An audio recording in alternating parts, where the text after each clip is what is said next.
नमस्कार, आप देख रहे हैं देश का सवाल और मैं हूं आपके साथ राकेश टंडन। 2022 का आखिरी दिन है, कल से 2023 की शुरुआत होगी और फिर 3 जनवरी से राहुल गांधी की भारत जोड़ो यात्रा दूसरे चरण में उत्तर प्रदेश से आगे की ओर बढ़ेगी। आज राहुल गांधी ने दिल्ली में प्रेस कॉन्फ्रेंस करते हुए बीजेपी और आरएसएस को एक साथ लपेटने की कोशिश की। बीजेपी और आरएसएस पर तंज कसने के साथ ही राहुल गांधी ने सुरक्षा के मुद्दे पर भी बयान दिया, लेकिन जब बात क्षेत्रीय पार्टियों की आई तो उन्होंने ऐसा कुछ कह दिया जो अखिलेश से लेकर मायावती तक को बुरी लग सकती। आज प्रेस कॉन्फ्रेंस करके राहुल ने क्यों बीजेपी आरएसएस को अपना गुरु बताया, क्यों क्षेत्रीय पार्टियों पर बयानबाजी की, इन सब मुद्दों पर चर्चा करेंगे। लेकिन पहले राहुल गांधी को सुनिए, उन्होंने भारत जोड़ो यात्रा के बीच 9वीं प्रेस कॉन्फ्रेंस में कौन कौन सी बड़ी बातें कही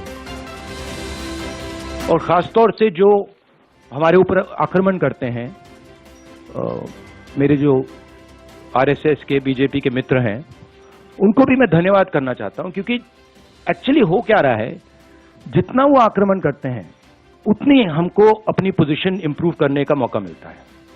तो मैं चाहता हूं, और मैं सीरियसली बोल रहा हूं, मैं चाहता हूं कि वो थोड़ा और जोरों से करें और अग्रेसिवली करें, तो कांग्रेस पार्टी को और हमें मतलब अपनी जो आइडियोलॉजी है वो अच्छी तरह समझ आए। एक प्रकार से मैं उनको अपना गुरु मानता हूं कि वो मुझे रास्ता दिखा रहे हैं कि क्या नहीं करना चाहिए, रिएक्ट कैसे करना चाहिए, और अच्छी ट्रेनिंग दे रहे हैं मुझे, तो उनका भी मैं धन्यवाद करना चाहता हूं। भारत जोड़ो यात्रा कर रहा हूं, ठीक है। अब सरकार चाहती है कि मैं बीपी गाड़ी में भारत जोड़ो यात्रा करूं।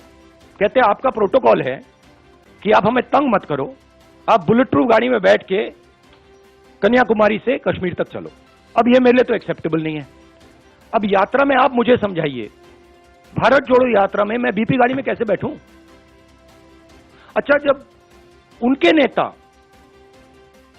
उनके सीनियर नेता बीपी गाड़ी से बाहर आ जाते हैं तो फिर कोई चिट्ठी नहीं जाती। उनके नेताओं ने रोड शो किए हैं, खुली जीप में गए हैं, उनके ही प्रोटोकॉल के खिलाफ है, इसलिए वो मुझे लिख रहे हैं कि भैया आप बीपी गाड़ी से निकल गए। मैं जानता हूं कि विपक्ष के नेता सारे के सारे हमारे साथ खड़े हैं और वो मतलब वो क्लियरली हमें मालूम है। बट आज के हिंदुस्तान में कंपल्शंस भी होते हैं, पॉलिटिकल कंपल्शंस होते हैं, दूसरे कंपल्शंस होते हैं। तो मैं उस पर कमेंट नहीं करना चाहता हूं कि क्यों आ रहे हैं, क्यों नहीं आ रहा है, कौन आ रहा है, कौन नहीं आ रहा। बस मैं ये कहना चाहता हूं कि भारत जोड़ो यात्रा के दरवाजे जो भी भारत को जोड़ना चाहता है उसके लिए खुले हैं। आपने राहुल गांधी को सुना, बीजेपी ने राहुल के बयान पर क्या कुछ कहा है, एक बार वो भी सुनिए। आज राहुल गांधी जी ने अपने चिर परिचित अंदाज में, प्रवचन की मुद्रा में वही पुरानी चीजें पुनः कहने का प्रयास किया। कह रहे हैं कि वो यात्रा के दौरान उनको बीजेपी से भी सीखने का प्रयास कर रहे हैं। तो मैं उनसे कहना चाहूंगा, हां ये सच है, एक जमाने में आप कहते थे कि सरकार चलाना केवल कांग्रेस को आता, अब जनता ने बता दिया सरकार चलाना किसको आता, हमने दिखाया। मगर एक चीज अभी हमसे सीखनी है कि विपक्ष की जिम्मेदार भूमिका कैसे निभाना है, यह भाजपा से सीख। याद करिए 2013 की केदारनाथ की क्राइसिस के समय मोदी जी ने बतौर मुख्यमंत्री किस ढंग से सहयोग किया। गुरु मानना है तो नागपुर जाना सही है उनको। गुरु राहुल जी को मैं बोलना चाहता हूं कि गुरु आप आरएसएस और बीजेपी को मत मानिए, इसलिए हम भी नहीं मानता हूं आरएसएस बीजेपी को कि गुरु है। ये तो हमारा पार्टी है, गुरु हमारा ध्वज है, भारत माँ का जब ध्वज है, हम वहां गुरु दक्षिणा भी करता हूं। तो आइए, नागपुर में आपका स्वागत है, आप आके गुरु जब मान ही लिया है तो इस टाइम गुरु दक्षिणा भी कीजिए ध्वज का सामने। देश का सवाल क्या है, बीजेपी संघ को राहुल ने क्यों बताया गुरु? क्या सीखना चाहते हैं राहुल गांधी? राहुल ने क्यों बोला सुरक्षा पर अफवाह फैलाई जा रही है? क्या भारत जोड़ो यात्रा अभी तक सफल रही है? राहुल ने क्यों बोला छोटे दलों के पास नेशनल आइडिया की कमी है? ये 3-4 बिंदु जो महत्वपूर्ण बिंदु है, इन पर इसी के इर्द गिर्द आज देश के सवाल में बहस चलेगी। हमारे साथ बातचीत करने के लिए विनीत त्यागी प्रवक्ता भारतीय जनता पार्टी की ओर से होंगे, अनुप्रिया प्रवक्ता जेडीयू की तरफ से, जूही विश्वास प्रवक्ता टीएमसी की ओर से, अखिलेश प्रताप सिंह जी प्रवक्ता कांग्रेस पार्टी की ओर से होंगे। अखिलेश जी, आपसे शुरू करते हैं। ये जो गुरु मंत्र वाली बात है, कहा बीजेपी और आरएसएस मेरे लिए गुरु जैसे, तो ये कटाक्ष बड़ा था। और ये भी कहा कि 5,000-6,000 करोड़ रुपए खर्चा कर दिया है और भी खर्चा करेंगे मुझे बदनाम करने के लिए, लेकिन मुझे जितना बदनाम करेंगे उतनी प्रेरणा मिलेगी और उतनी मेहनत से कांग्रेस और मैं काम करूंगा।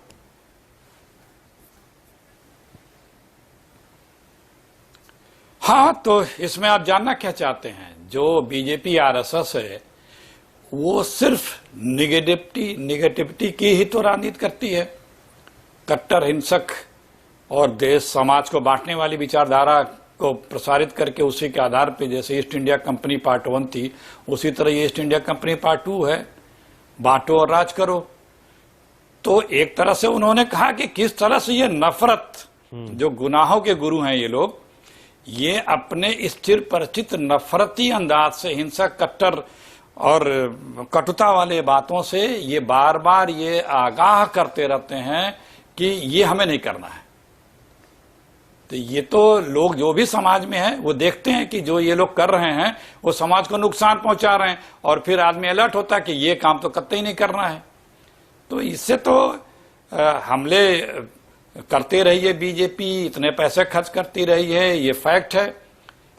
लेकिन कोई इतने खर्च करने के बाद भी उनको कोई कामयाबी नहीं मिल रही है, क्योंकि तपस्वी से जो है, लोग सुने ही होंगे कि तपस्वी से राजाओं के, सुल्तानों के सिंहासन हिलता है, लेकिन देख तो लोग पहली बार रहे हैं कि एक तपस्वी से किस तरह से इस देश के प्रधानमंत्री का सिंहासन हिल रहा है, क्योंकि वो प्रधानमंत्री जन आकांक्षाओं के अनुरूप नहीं है, वो परेशान है, उसके लोग परेशान हैं कि तपस्वी के कारण उसकी सारी इमेज मेकिंग के रुपए पैसे खर्च और सारी सरकार का जो कुनबा है एक ही काम पे लगा रहता है, इमेज मेकिंग पे, मोदी जी के और अपोनेंट के, विरोधियों के इमेज को अवेयरनेस करने के लिए, वो फेल होता जा रहा है। अब इनको कोई नई टेक्निक ईजाद करनी पड़ेगी, क्योंकि ये तो सब फेल हो चुका, सब धरा धराया रह गया, काम खत्म होने वाला है, जनता पहचान चुकी है। कहा साहब तपस्वी से प्रधानमंत्री का सिंहासन डोल रहा है, अपना कांग्रेस कह रही है।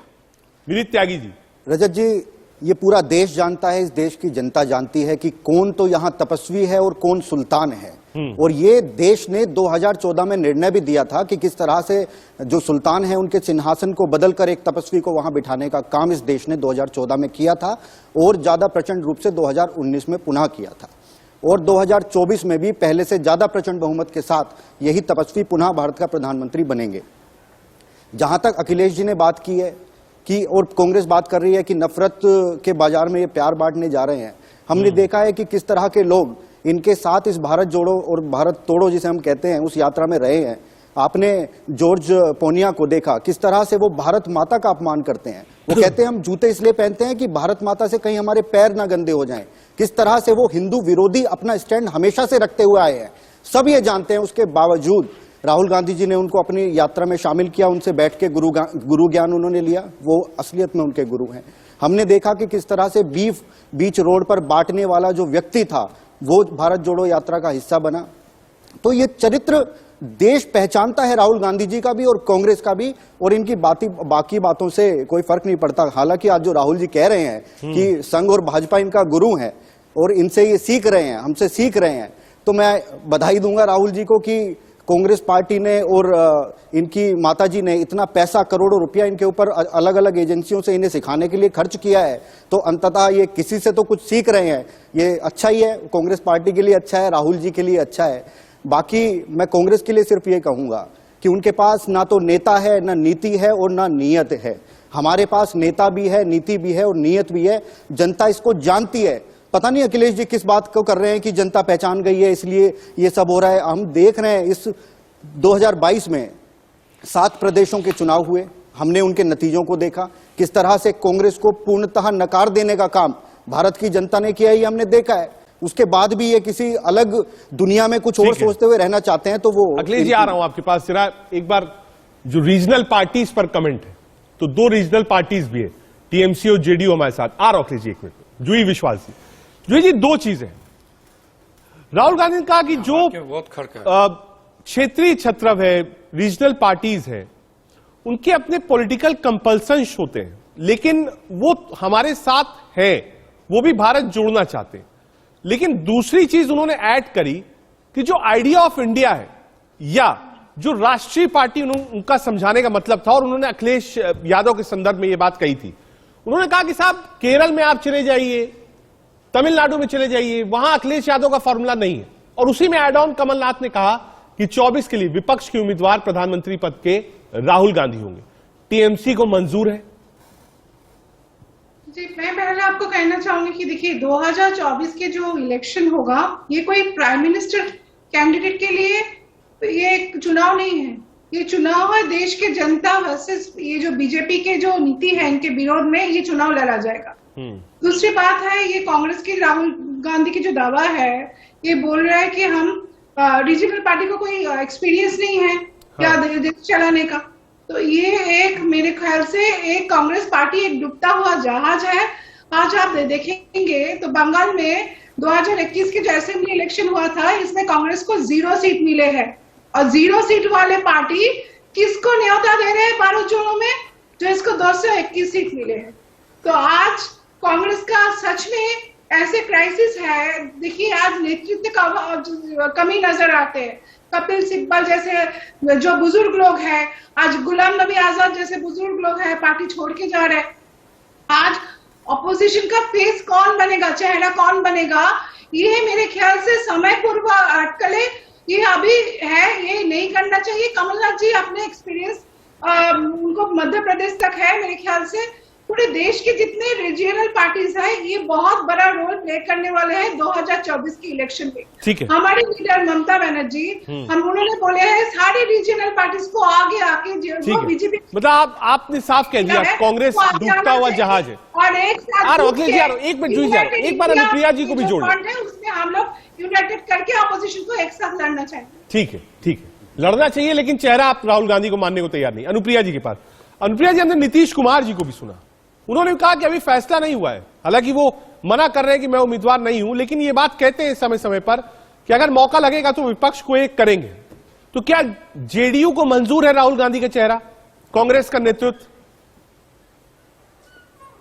देखिए खड़ा रहे, जहां बात हो रही है, अनुप्रिया जी हेलो, 2024 के लोकसभा इलेक्शन के संदर्भ में हम सभी बैठे हैं, और यहाँ 2024 के इलेक्शन में कि विपक्ष का चेहरा कौन होगा, उससे ज्यादा मुझे लगता है कि महत्वपूर्ण यह है कि विपक्ष की राजनीति एक वैसी राजनीति होनी चाहिए कि जो जहां लोकतंत्र बचाने के लिए हो। देश जहां पे युवा बेरोजगार है, जहां पे लोकतंत्र खतरे में है, जहां मीडिया स्वतंत्र नहीं है, जहां पे आपको आजादी नहीं है अपनी बातों को रखने की, उस संदर्भ में देखते हुए मुझे लगता है कि देश में जितने भी रीजनल पार्टी हैं अलग अलग राज्यों के, या अगर कांग्रेस नेशनल पार्टी है, तो इसको एकजुट होने के लिए हमारे नेता माननीय मुख्यमंत्री जी हमेशा प्रयासरत है, और उन्होंने स्पष्ट कहा है कि वह प्रधानमंत्री के चेहरा नहीं है, उनकी मंशा प्रधानमंत्री बनने की नहीं है। जिस तरह से देश के प्रधानमंत्री वर्तमान में वो बस ऐसी नीति के साथ चल रहे हैं जहां ऐसा लग रहा है कि डिक्टेटरशिप चल रही है। कभी नेता होने का मतलब क्या होता है? जनता के लिए, जनता के द्वारा आप बन तो गए, लेकिन जनता के लिए आप नहीं है। आप मन की बात करते हैं, कभी आपने जनता से पूछा कि आप जनता की देश की जनता क्या चाह रही है? किस महंगाई की मार से देश की जनता जूझ रही है? युवा सड़क पे भटक रहे हैं। इन मुद्दों को लेकर के हमारी पार्टी, हमारे नेता माननीय मुख्यमंत्री जी इस मुद्दे को लेकर के भारत में तमाम उन विपक्षी नेता के संपर्क में रहेंगे और उनको वो उन्होंने कहा कि एक फोकस्ड आइडिया होना चाहिए विपक्ष का, और एक कॉमन मिनिमम प्रोग्राम। मैं मान गया, उन्होंने कहा फोकस, आप आइडिया के साथ चलेंगी तो अपोजिशन है और there is an undercurrent, ठीक है, लेकिन बात तो चेहरे पे है ना। और कह रहे हैं कि राष्ट्रीय पार्टी तो हम ही है, बड़ा विपक्ष हम ही है, सीटें सबसे ज्यादा लोकसभा राज्यसभा में हमारे पास है, तो फिर चेहरा कौन? अनुप्रिया जी देखिए, मुझे लगता है कि चीजें बहुत जल्द क्लियर हो जाएंगी। 2022 का यह अंतिम दिन है, 23 एक साल हमारे पास में है। हमें एक तरह से एक नैरेटिव सेट किया जाता है कि बार बार देश की राजनीति में, ये खासकर भाजपा के द्वारा कई चीजों का इस्तेमाल कर करके सोशल मीडिया कि भाई महागठबंधन एकजुट नहीं हो, गठबंधन एक ऐसा नहीं हो कि जहां पे 2024 में जो हमारा सपना है कि भाजपा मुक्त भारत हम नहीं कर पाए, ये इस तरह के बातों को बहुत बढ़ावा मतलब वो देगा। ठीक है, हमारा मानना लाइक है माइंडेड कि पार्टी मुद्दे की साथ में है, लेकिन अभी चेहरे पर आपने अखिलेश जी, आ रहा हूं त्यागी जी आपके पास। अखिलेश जी देखिए, दो चीजें, आपने टीएमसी जेडीयू दोनों ही एक के साथ आप सरकार में है और एक अपोजिशन पार्टीज यूनिटी में आपके साथ हो। टीएमसी कह रही साहब डूबता जहाज, जेडीयू भी डायरेक्ट नहीं कह रही कि हाँ राहुल गांधी पसंद है और राहुल गांधी ही विपक्ष का चेहरा होंगे 24 के लिए, तो मनाएंगे कैसे आप लोग?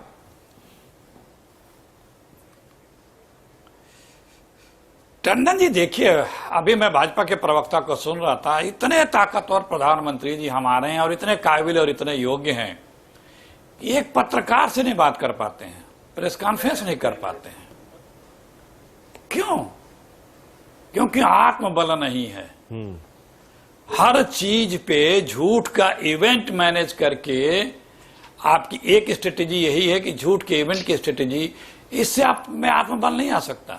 हर फ्रंट पे आपने देश को बर्बाद कर रखा है, हर फ्रंट पे आपने देश को बर्बाद कर रखा है। सब चीज का काम इनके पास है, सर्टिफिकेट बांटना, कौन हिंदू है कौन नहीं है, कौन देशभक्त है कौन नहीं है, ये तमाम चीजें। और दूसरी बात देखिए, बात यहां ये नहीं विपक्ष कहां है, बात यहां है सत्ता में जो बैठा है वो कहां है।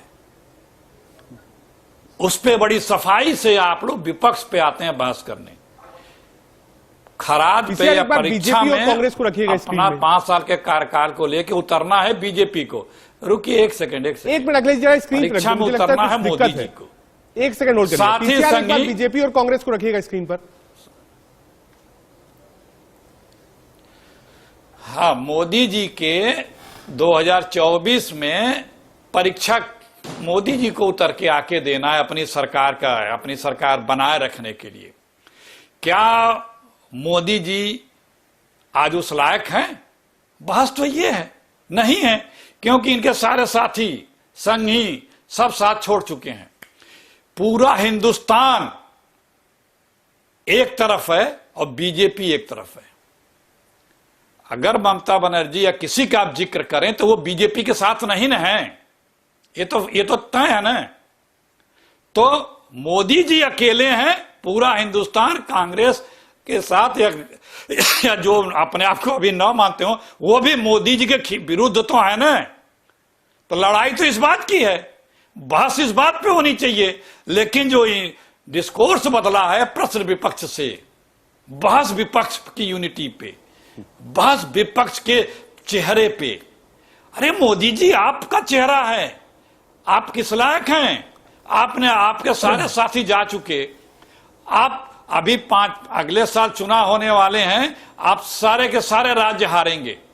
आपके पास कोई एक उपलब्धि नहीं है जो बता सके। आप में इतना गट्स नहीं है कि आप किसी बात को फेस कर सके, प्रेस कॉन्फ्रेंस, पत्रकारों के सवालों का जवाब दे सके। प्रेस कॉन्फ्रेंस वाली बात उन्होंने कही और ऐड कर दूं, राहुल गांधी ने प्रेस कॉन्फ्रेंस में 2-3 चीजें कहा, टेलीप्रॉम्प्टर नहीं मिलता और मेरी 9वीं प्रेस कॉन्फ्रेंस है, वहां सवाल क्यों नहीं पूछते आप लोग? देखिए रजत जी, अभी अखिलेश जी ने काफी चीजें कही पक्ष और विपक्ष में। पहले पक्ष की बात कर दूं, इन्होंने प्रधानमंत्री जी के आत्मबल की बात की। आज हमारे प्रधानमंत्री जी का आत्मबल इतना है कि प्रधानमंत्री जी की एक फोन कॉल से 2 देशों का युद्ध कुछ घंटों के लिए रुक जाता है, जिससे कि हमारे जो स्टूडेंट्स वहां फंसे हैं वो भारत वापस आ सके। अखिलेश जी आप बीच में नहीं, आपको देखिए अखिलेश जी बीच में मत टोकिए। नहीं पाता है आपका डिबेट करने का तरीका हमारे लिए सीखने वाला होना चाहिए। आप भी सीखिए। कर रहे हो आप। प्रधानमंत्री जी के एक फोन कॉल से कैसे युद्ध रुका वो पूरे विश्व ने देखा। और जहां विपक्ष की बात कर रहे हैं, राहुल गांधी जी और अखिलेश जी कह रहे हैं कि विपक्ष का चेहरा और विपक्ष के नेता राहुल गांधी हैं, और यही हमारे इसी पैनल में बैठ के 2 पार्टियां तो नकार चुकी है कि नहीं राहुल गांधी हमारे नेता नहीं है। लेकिन राहुल गांधी जी जबरदस्ती कह रहे हैं कि नहीं, मैं पूरे विपक्ष का नेता हूं, मैं इनका नेता हूं। और जिनका नेता वो बन रहे हैं वो मना कर रहे हैं कि हमारे ये नेता नहीं है। जेडीयू मना कर चुकी, टीएमसी उन्हें डूबता हुआ जहाज बता चुकी है। और आप पूछ रहे हैं कि हम क्या लेकर जनता के बीच में जाएंगे? वही लेकर जनता के बीच में जाएंगे जो अभी गुजरात में गए थे। किस तरह से पूरे, जब से गुजरात बना है उसके पूरे इतिहास में सबसे बड़ी जीत 27 साल के राज के बाद भी हमने दर्ज की है। अखिलेश जी चुनाव भी तो जीतना पड़ेगा। यात्रा अपनी जगह, चेहरा अपनी जगह, लेकिन चुनाव भी तो जीतना पड़ेगा। एक और छोटा सा पॉइंट ऐड करना चाहता हूं। राहुल गांधी जी के बारे में इन्होंने काफी कुछ कहा है। देखिए लोकतंत्र में 2 चीजें बहुत महत्वपूर्ण होती हैं। सवाल हमसे किया था, एक मिनट त्यागी जैसे ले ले, ये जो आपने गुजरात वाला दिया है अखिलेश जी, चुनाव तो जीतना पड़ेगा ना। वो कह रहे हैं गुजरात में जीत देख लीजिए कितनी बड़ी है। देखिए, आपको गुजरात दिखता है, दिल्ली और हिमाचल की हार नहीं दिखती आपको। नहीं, हमें उत्तराखंड, क्योंकि वो उत्तर जो प्रदेश, चश्मा है ना, मणिपुर, गोवा सब वो दिखता है साहब। एक मिनट प्लीज, मैं एक मिनट राजा जी त्यागी की जी बात कंप्लीट का कर जवाब दे लीजिए। रहा हूं। हाँ, एक सेकंड कंप्लीट करिए अखिलेश जी। गुजरात आप लोगों को दिखता है, अब कैसे लड़ा गया वो छोड़िए, लेकिन आपको 3 में से 1 जीते 2 जगह हारे ये नहीं दिखता, नहीं दिखेगा। मोदी जी की हार नहीं दिखेगी। हमारे प्रधानमंत्री के प्रवक्ता यहां बता रहे हैं कि 2 देशों का युद्ध रुकवा दिया। हिमाचल में एक इन्हीं का विधायक बागी लड़ पाया, इन्होंने फोन करके चिरौरी करके सब कुछ कर दिया, वो बैठा नहीं, और अपने प्रधानमंत्री की जगहसाई खुद हमारे भाजपा के प्रवक्ता कर रहे हैं। ये क्या मजाक बन, ये भैया, ये दुनिया समझदार है। देखिए, आपके रजत विदेश जी, मंत्री, आपकी सरकार ने कहा ऐसा कुछ नहीं था। रजत जी कैसे, सुन लीजिए, एक सेकंड सुन लीजिए। चीन का नाम लेने से डरते हैं हमारे प्रधानमंत्री। चीन पर भी आ रहा हूं बीच में अखिलेश जी, चीन पर भी आ रहा हूं। हाँ, सुन लीजिए। और अभी जो राज्यों में चुनाव होने हैं 23 में, उसमें सुपड़ा साफ होगा, देखिएगा। आप भविष्यवाणी के जगह अगर आत्मचिंतन करेंगे तो कांग्रेस के लिए बेहतर पिछले होगा। 4 वर्षों में, एक सेकंड प्लीज, एक मिनट भाई मेरे, रुक जाओ 1 मिनट। हमारे प्रधानमंत्री जी ने पिछले 4 वर्षों में 2022 आजादी के 75वें वर्षगांठ तक बहुत से वादे किए थे कि ये पूरे हो जाएंगे। हर परिवार को एक पक्का घर होगा, हमने कसम खा रखी है। हमारा सपना है उस पक्के घर में नल होगा, नल में जल होगा, उसमें एलईडी लाइट होगी और एक शौचालय होगा, किसानों की आय 2 गुनी होगी। 2022 के वादे बता रहा हूं। बुलेट ट्रेन 2022 तक चलने लगेगी, मानव चंद्रयान पहुंच जाएगा, 5 ट्रिलियन की इकोनॉमी होगी, हर खेत को पानी होगा, हर घर को शौचालय होगा, कोई खुले में शौच का नहीं होगा, कुपोषण मुक्त होगा, हर ग्राम सभा को वो इंटरनेट सुविधा होगी। और तो छोड़िए रजत जी, ये प्रेस कॉन्फ्रेंस हुई थी, अभी तक आप लोगों को नहीं बताया गया, मैं बता रहा हूं। 2018 में नीति आयोग की, मोदी जी के तो मैंने गिनाए, ये नीति आयोग की प्रेस कॉन्फ्रेंस हुई थी कि उनके जेटली जी के नेतृत्व में। इसमें 44 पॉइंट हैं जो बताया गया है कि 2022 तक कंप्लीट हो जाएगा। जब त्यागी जी एक बार रिप्लाई दे दीजिए, बिल्कुल बौछार है। कहा साहब जितने वादे थे प्रेस कॉन्फ्रेंस करके किए थे। आ रहा हूं जूही जी आपके पास आ रहा हूं, अनुप्रिया जी आपके पास भी आ रहा हूं। त्यागी जी एक बार जैसे रिप्लाई दे दीजिए। अखिलेश जी कह रहे हैं जो वादों की छड़ी थी वो आज तक पूरी क्यों नहीं हुई? अरे मेरी बात ये पूरा लेक्चर चलेगा तो फिर कैसे डिबेट? ये देखिए अखिलेश जी दिख नहीं रहा, एक बार थोड़ा क्लोजअप में दिखाइए। एक सेकंड, 40 मेरी बात, ये आप चुनाव प्रचार में बताइए अखिलेश जी, जाके काम आएगा। 44 ये आपके, ये तो कान में खुद ही आपके कैमरामैन लगा के बैठे, सुन ही नहीं रहे।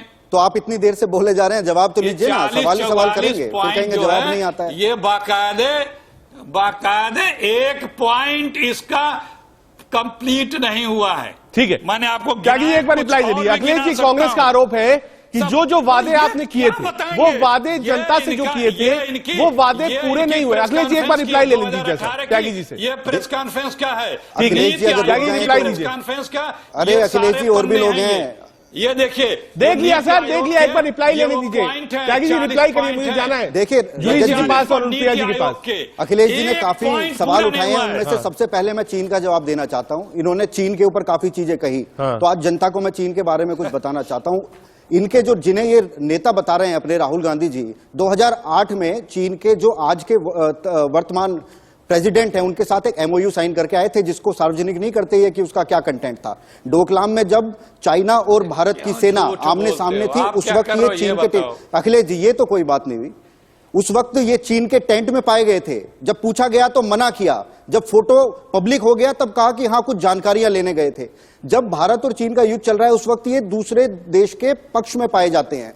अभी आपको एक वाक्य मैं बताता हूं, यूएनएससी में पाकिस्तान ने भारत के प्रधानमंत्री जी के विरुद्ध में कुछ कहा, कांग्रेस ने एक बार उसका ना खंडन किया और ऊपर से उनके जैसे ही सवालों में उनके जैसे ही सवाल और वक्तव्य देते हुए हमें सुनाई दिए। लेकिन जब मनमोहन सिंह जी की सरकार थी और पाकिस्तान ने उन्हें देहाती औरत कहा था, तब हम लोग एकजुटता के साथ इनके साथ खड़े हुए थे और हमने उसका प्रधानमंत्री जी मोदी जी ने भी उसका खंडन किया था। ठीक है। मैं सिर्फ कहना यह चाहता हूं कि देश का जब दुश्मन हमारे सामने खड़ा हो, कांग्रेस पार्टी हमेशा दुश्मन के पक्ष में खड़ी मिलती है। ठीक है, जरा सा रीजनल पार्टी चलते हैं जूही विश्वास जी के पास।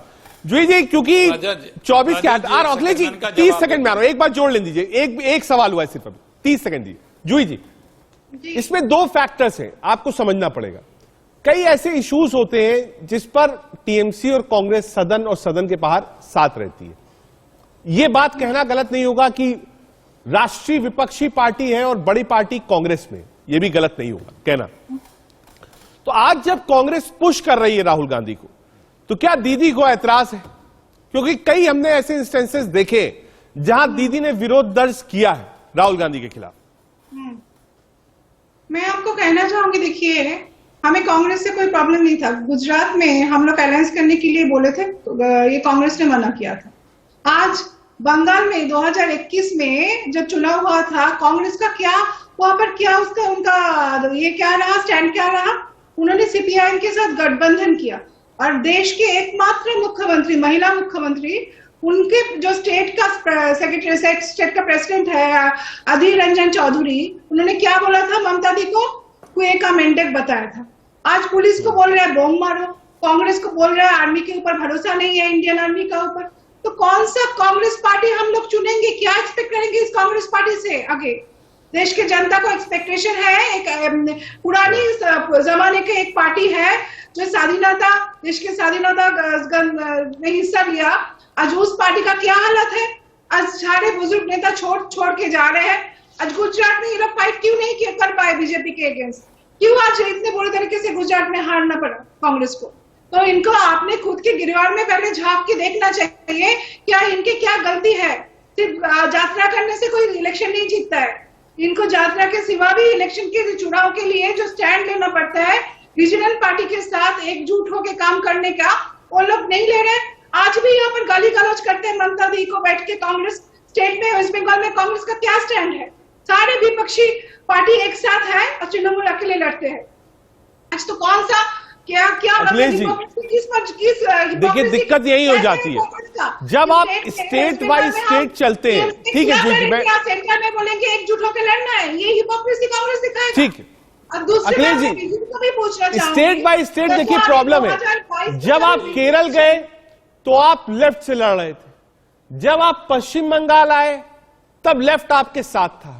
दोनों ही जगह हालात देख लीजिए क्या थे। जूही जी यही कह रही है कि एक तरफ तो आप भारत जोड़ो कह रहे हैं, एक तरफ विपक्षी एकजुटता कह रहे हैं और एक तरफ सामने चुनाव भी लड़ रहे हैं। कैसे होगा ये? आप लोग की स्ट्रेटेजी ये देश समझ रहा है। आप हमारे जितने लोगों के नाम ले रहे हैं, क्या ये मोदी जी के साथ हैं? नहीं है। उत्तर आपका स्पष्ट है कि कोई मोदी जी के साथ नहीं है। मोदी जी के अपने लोग, उमा भारती का बयान सुना सकते हैं आप?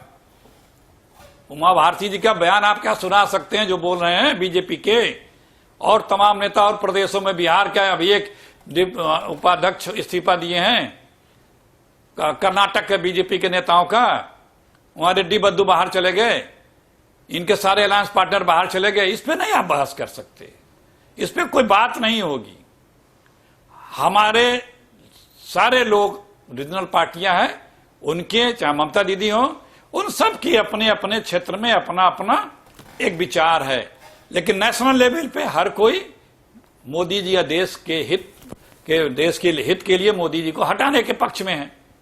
ठीक है, वो फैसला हम लोग चुनाव आते लड़ते या चुनाव बाद कर लेंगे। जूही जी कुछ बोलना चाह रही है। आज बहस विपक्ष पे हो रही है, बहस सत्ता के से लोग भाग रहे हैं। जो सत्ता में बैठता है, बैठा हुआ जो ये कह रहा है, बंगाल के लिए आपका स्ट्रेटेजी अलग है और देश के लिए आपका स्ट्रेटेजी अलग है।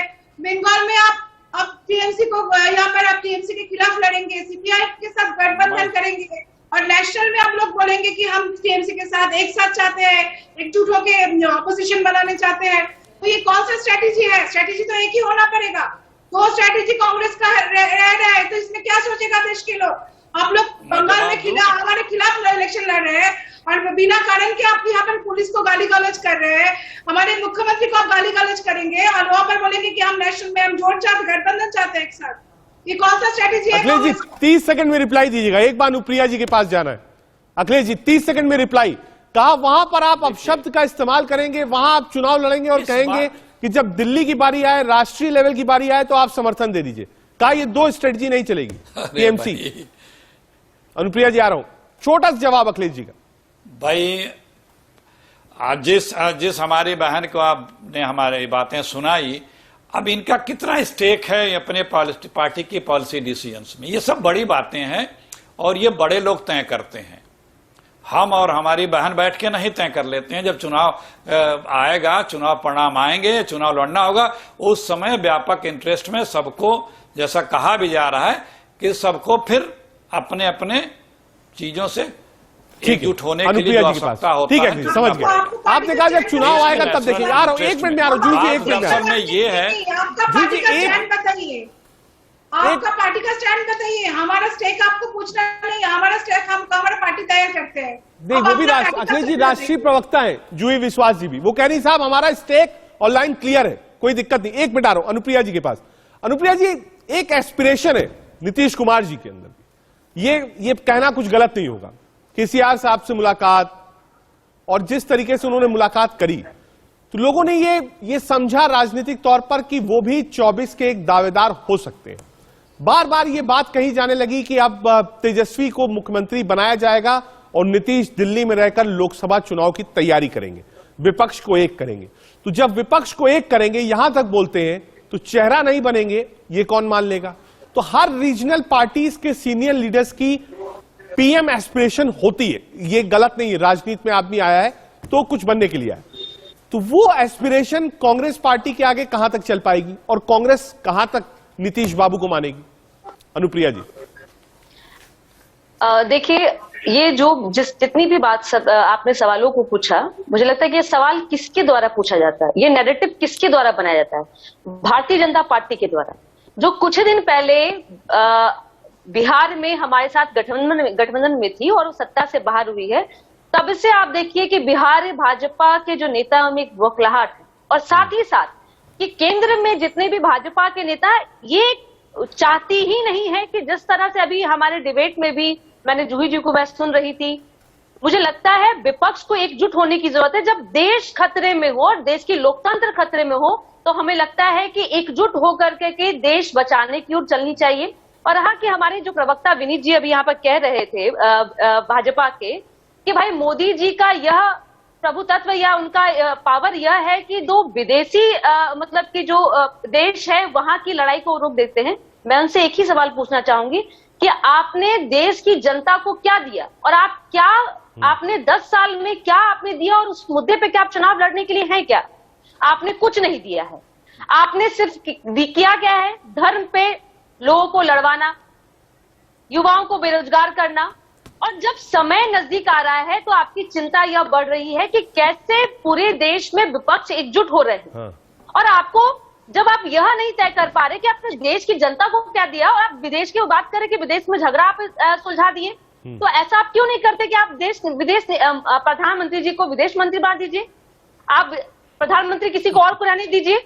जब देश आपसे संभल नहीं पा रहा है, देश की जनता को संभाल नहीं पा रहे हैं, सीधा आरोप आप पर ही। देखिए अनुप्रिया जी, आपने सवाल भी खुद ही पूछ लिया, जवाब भी कुछ खुद ही दे दिया, तो मेरी तो फिर जरूरत ही नहीं रही। नहीं, आप बताइए हमने देश को क्या, आप सुन लीजिए, हमने देश को क्या दिया, वो देश को की जनता को हम रेगुलरली बताते हैं, पूरा अच्छे से स्टैटिस्टिक्स के साथ, नंबर्स के साथ बताते हैं, और उसी वजह से पहले से भी ज्यादा प्रचंड बहुमतों के साथ हमारी सरकारें बन रही हैं। आपने यह दिया अनुप्रिया जी, आप सुन लीजिए, आप ऐसे बीच में बोलेंगे तो ऐसे डिबेट नहीं होगी।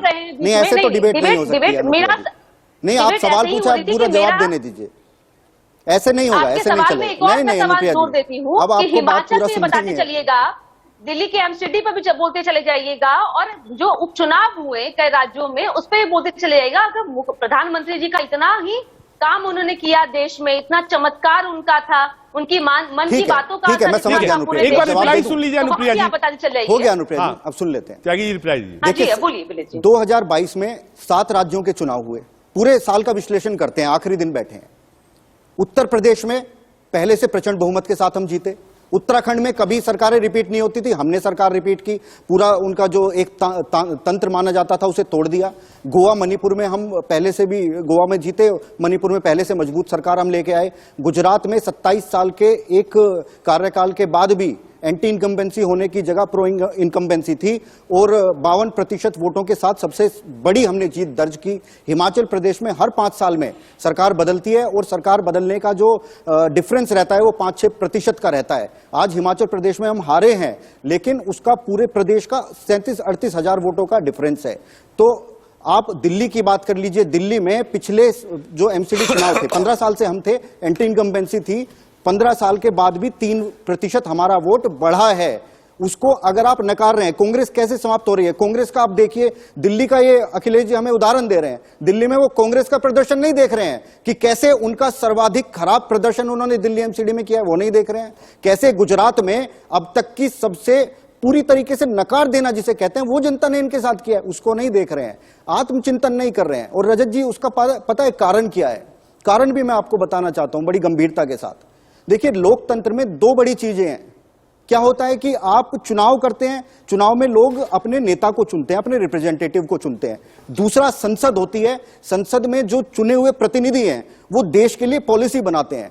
इन दोनों ही चीजों को छोड़कर राहुल गांधी कहीं घूम रहे हैं, ना वो चुनाव में दिखते हैं, जनता के मुद्दे उठाते, अपने लोगों को जिताने के लिए जिद्दोजहद करते हुए, और संसद चल रही होती है, संसद में वो होते नहीं। अब तो भारत जोड़ो यात्रा का बहाना बनाएंगे, लेकिन उससे पहले भी सबसे कम अटेंडेंस वाले सांसद हैं, इतने गंभीर हैं राहुल गांधी जी, और आप कह रहे हैं आप भारत जोड़ो। अब भारत जोड़ो की भी मैं बात कर देता हूं। ये यात्रा का उद्देश्य समझिए, यात्रा का उद्देश्य केवल इतना है कि कांग्रेस के अपना कैडर, अपने कार्यकर्ता जो हैं, अपने नेता जो हैं, वो ही राहुल गांधी को नेता मानने को तैयार नहीं थे। पहला इनका उद्देश्य है कि कम से कम वो तो राहुल गांधी जी को नेता मान लें, और राहुल गांधी जी इस देश की ना अस्मिता को पहचानते हैं ना आत्मा को पहचानते हैं। एक बार घूम फिर के देख लेंगे कि भारत का क्या कल्चर है। पहला उद्देश्य ये है। दूसरा उद्देश्य ये है कि जो विपक्ष के बाकी दल हैं, क्योंकि कांग्रेस अपने दम पे कुछ कर नहीं सकती, सबको इकट्ठा करना चाहती है, वो राहुल गांधी जी को नेता मानने के लिए तैयार नहीं है, तो उसका भी एक माहौल बनाने का जिससे कि विपक्ष उनको नेता मान ले, जो कि हमें इस पैनल में दिख ही गया है कि कितना सफल हो रहा है। ये एक कोशिश उन्होंने की है, उसके अलावा इससे कुछ ना निकलना है और ना निकलेगा। क्या निकलेगा अखिलेश जी, अब आप बता दीजिए। वो कह रहे भारत जोड़ो यात्रा तो राहुल गांधी ने अपने लिए करी है, इससे चुनाव का, देश का कोई लेना देना नहीं है। कहा उनको नेता बनना था इसलिए ये यात्रा कर रहे हैं। देखिए रजत जी, दिन भर राहुल गांधी के चक्कर में इन लोगों के रात की नींद खराब हो रही है, दिन रात परेशान हो रहे हैं, पसीने आ रहा है जाड़े में इन लोगों के माथे से। बताने की आवश्यकता नहीं है, अगर कुछ वो नहीं होते तो आज इतना क्यों परेशान है। सबको पता है राहुल गांधी क्या है। ये हर जीव को, हर जीव को पता होता है कि उसके अस्तित्व को किससे खतरा है। वो पता है बीजेपी को कि इनके राजनीतिक अस्तित्व को किस व्यक्ति से खतरा है, और वो व्यक्ति आ रहा है, और इसीलिए इनका सिंहासन रोल है, तपस्वी आ रहा है। व्यक्ति पिछले 2 दशकों ये बार कहते हैं 2019 पहुंचा नहीं है अभी तक अखिलेश जी। रजत जी, एक बीच में नहीं मेरे भाई, रजत जी ये 2019 की बार बार जिक्र करते हैं। 2019 मोदी जी नहीं लड़े थे। पुलवामा हमले के बाद भारत में जगह राष्ट्रवाद के ऊपर चुनाव हुआ था। अभी उसके तमाम रहस्य सामने आने हैं। जिस प्रधानमंत्री को ये पता होता है कि चेतक की मां गुजरात की थी, वो 200-250 किलो आरडीएक्स कहां से आया ये नहीं बता पा रहे हैं। क्या रहस्य था, कैसे हुआ, ये भी एक रहस्य है। तीसरी बात रजत जी, कर्नाटक, हिंदुस्तान का नक्शा सामने नजर पर रखिएगा। कर्नाटक, महाराष्ट्र और मध्य प्रदेश, ये 3 लूटे हुए, संवैधानिक रूप से लूटे हुए राज्य इनके पास हैं। इन तीनों के जिस दिन कलर बदला, यूपी और गुजरात के अलावा दूरबीन से देखे मिलेगी हिंदुस्तान के नक्शे पे बीजेपी। अब बताते हैं बड़े मजबूत हैं। मजबूत होते तो देश की इकोनॉमी पे आज क्या हालत है। 2 देश का झगड़ा सुलटा दे रहे हैं, वो भी रूस का और किसका। चीन से बोल नहीं पा रहे हैं, अपने प्रधानमंत्री का मजाक ये सब खुद ही बनवाते हैं। और देखिए मोदी जी के पास है क्या, आत्म प्रशंसा और परनिंदा, निगेटिविटी। उसी के सहारे डिवाइड एंड रूल करके ये चुनाव में जाते हैं, हिंदू मुसलमान इधर उधर की करते हैं, लेकिन लोग समझ गए हैं। क्योंकि अभी तो मैंने जो 2022 तक के थे वो बताए, क्या काला धन आ गया, क्या 2 करोड़ नौकरियां मिली, क्या 15-15 लाख सबके खाते में आ गया, क्या गंगा मैया साफ हो गई, क्या अच्छे दिन आ गए, क्या बेरोजगारी समाप्त हो गई, क्या डॉलर के क्या भाव हैं, रुपए के क्या भाव हैं, दाऊद कहाँ है, 100 स्मार्ट सिटी में से 4 स्मार्ट सिटी के नाम बता दें जो पूरे हो गए हों, इतने खुले में शौच जहां 9 और 4 गांव बता दें, 4 जिले बता दें, तो ये सांसद आदर्श ग्राम के नाम बता दें जहां पे आजकल क्या हाल है, डीजल पेट्रोल दाम दें, किसानों की आय दोगुनी हुई, क्या बहुत सी चीजें हैं। तो जो रोज झूठ बोलते हैं, नए नए झूठ रोज बोलना इनका काम है, पुराने को तो छोड़ देते हैं ये, क्योंकि उसका तो जिक्र कोई नहीं करता है। और देखिए रजत जी, विपक्ष की चिंता छोड़ दीजिए, चिंता लोग करें, बीजेपी वाले कर रहे हैं, वो अपने से ध्यान भटकाएंगे। मैंने गिनाया ना, हर आदमी 2 चीजें, राहुल गांधी ने भी फॉरेन पॉलिसी का कंफ्यूज है सरकार, सब जगह बीजेपी के लोग बीजेपी के खिलाफ बोलना शुरू कर दिए हैं। मध्य प्रदेश में देख लीजिए, कर्नाटक में देख लीजिए, फॉरेन पॉलिसी पर एक कमेंट ले लूं, ताकि 30 सेकंड में वाइंड अप करना है। ये जो फॉरेन पॉलिसी है क्या सरकार कंफ्यूज है? और अखिलेश जी ने भी कहा कि चीन पर चुप्पी क्यों? देखिए रजत जी, चीन पे चुप्पी नहीं है। मैं आपको एक चीन के बारे में फॉरेन पॉलिसी को लेकर एक चीज बता देता हूं।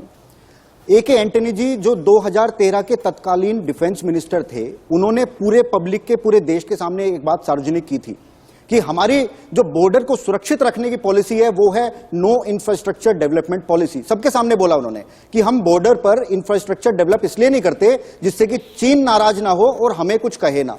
तो इस वजह से इन्होंने दशकों तक हमारा इंफ्रास्ट्रक्चर डेवलपमेंट चीन के बॉर्डर पर रोक के रखा है। मैं आपको गिन के एक एक चीज बता सकता हूं कि बॉर्डर पे हमने क्या काम किया है, क्या इंफ्रास्ट्रक्चर डेवलप किया है। अभी हमारे जो सेना अध्यक्ष हैं मनोज पांडे जी, उन्होंने बताया कि किस तरह से कितना इंफ्रास्ट्रक्चर डिफरेंशियल दोनों देशों के बीच में था, जो तेजी से हमने घटाने का काम किया है।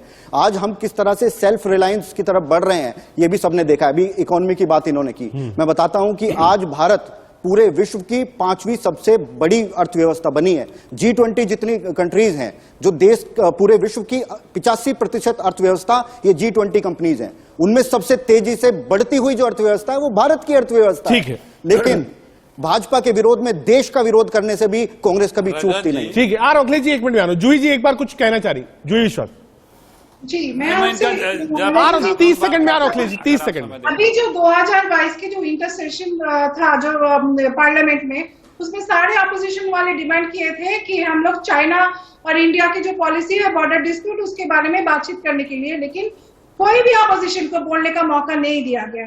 क्यों इतने चालाकी से हर बार ये क्वेश्चन बीजेपी गवर्नमेंट बार बार ये सारे आंसर देने से ये लोग क्यों मना करते? क्यों ये लोग? मैं इसका जवाब देता हूं। 1 मिनट आ रहा हूं, जा रहा हूं। ठीक है, अखिलेश जी कुछ ऐड करना चाहते हैं, सिर्फ 1 मिनट बचा है, 30 सेकंड में अखिलेश जी। गवर्नमेंट को गिराना, एजेंसी का यूज करना, ठीक है, और गवर्नमेंट को गिराना। देखिए, आप कह रही चर्चा क्यों नहीं करी गई चीन पर जब विपक्ष राजी था संसद के अंदर? अखिलेश जी 30 सेकंड में। ऐसा काम किया देश के लिए? रजत जी, रजत जी, ये कितने झूठ बोलते हैं, इनको थोड़ा बीच में रुकिए, गंभीर। जूही जी 1 मिनट रुकिए, कुछ अखिलेश जी कह रहे हैं। इनको रोकिए जरा, तभी तो मैं बात कहूंगा। देखिए, ये बीजेपी का मतलब है बड़ी झूठी पार्टी। इनके सांसद अरुणाचल के पार्लियामेंट में 2 बार बोल चुके कि चीन 50 किलोमीटर घुस चुका है, और हमारी सरकार उन्हीं के ऑन रिकॉर्ड है पार्लियामेंट में, हमारी सरकार ध्यान नहीं दे रही। इनके चुने हुए बीजेपी के, ठीक है, जो जिला 10 सेकंड में रिप्लाई दे रही है। रजत जी, पार्लियामेंट के रिकॉर्ड की अखिलेश जी ने बात की है। पार्लियामेंट के रिकॉर्ड का ही मैं बता रहा हूं। पार्लियामेंट में रिकॉर्ड में अंकित है कि भारत की 43,000 स्क्वायर किलोमीटर धरती जो है वो चाइना के पास है। देश के सवाल में बहुत शुक्रिया। वक्त की थोड़ी कमी थी, कोशिश यही थी कि समझे कि आज जो राहुल गांधी ने प्रेस कॉन्फ्रेंस करी, बीजेपी आरएसएस को निशाने पर लिया, बीजेपी कैसे देख रही है। दूसरा, राहुल गांधी ने आज एक बड़ी बात कही और एक बड़ी मुद्दे को भी बढ़ा दिया। मुद्दा क्या है कि क्षेत्रीय पार्टियों का नेशनल लेवल का माइंडसेट नहीं हो सकता। ऐसा कह के क्या उन्होंने अखिलेश, मायावती, जेडीयू और टीएमसी